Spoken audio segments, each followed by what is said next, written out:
अस्सलाम वालेकुम रहमतुल्लाहि व बरकातुहू। सवाल भेजने वाले भाई का नाम है मोहम्मद वहीद खान। इनका तल्लुक पेशावर से है। कहते हैं कि मसाजिद के अंदर एसी चल रहे होते हैं जिसकी वजह से जो हाल है उसको बंद रखा जाता है।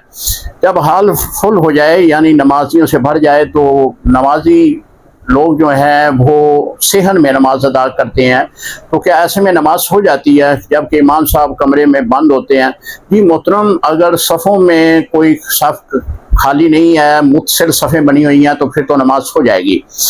बाकी अगर वो हाल में हैं, दरवाजे बंद हैं तो शरई तौर पर कोई मज़ायका नहीं, नमाज हो जाएगी।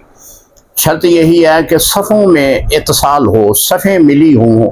ये ना हो कि हाल में 2-3 सफ़ें अभी खाली हैं तो सेहन में लोग नमाज़ पढ़ना शुरू कर दें, ऐसे में नमाज नहीं होगी।